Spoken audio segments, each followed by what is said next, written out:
அன்னை தகவல் சேனலில் இன்றைக்கி என்ன பார்க்க போகிறோம் அப்படின்னா, இந்திய கடற்படையில் பணி இந்தியன் நேவியில் கால்ஃபார் பண்ணியிருக்காங்க. எத்தனை வேக்கன்சி அப்படின்னா 910 வேக்கன்சி கால்ஃபார் பண்ணியிருக்காங்க.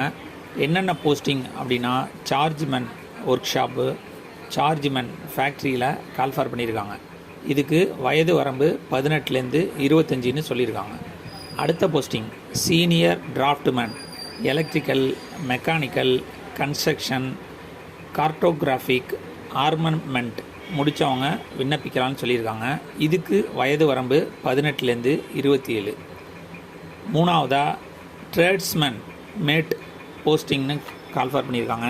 இதுக்கு வயது வரம்பு 18லேருந்து 25 வயசு இருக்கிறவங்க விண்ணப்பிக்கலான்னு சொல்லியிருக்காங்க.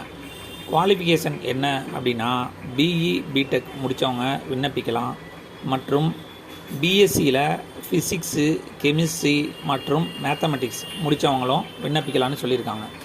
இதை தவிர diploma in chemical engineering, electronics, mechanic, computer knowledge இருக்கிறவங்களும் விண்ணப்பிக்கலான்னு சொல்லியிருக்காங்க. ஆட்டோ கார்டு தெரிஞ்சவங்களும் விண்ணப்பிக்கலாம் மற்றும் ஐடிஐ முடித்தவங்களும் விண்ணப்பிக்கலாம். விண்ணப்பிக்க கடைசி நாள் 31/12/2023. விண்ணப்பிக்க தேவையான ஆவணங்கள்: Aadhaar card, all educational certificate, mail ID, cell number, photo, sign மற்றும் கம்யூனிட்டி சர்டிஃபிகேட்டு கேட்குறாங்க. இந்தியாவில் எந்த பரீட்சைக்கு அப்ளை பண்ணாலும் ஆதார் கார்டு நம்பர் தான் கேட்பாங்க. ஆனால் இந்த நேவி எக்ஸாமுக்கு மட்டும் ஆதாரில் உள்ள விஐடி நம்பரை வச்சு தான் விண்ணப்பிக்க முடியும். அதனால் விஐடி நம்பர் இருக்கிறவங்க விண்ணப்பித்து பணியில் சேருக. நன்றி, வணக்கம்.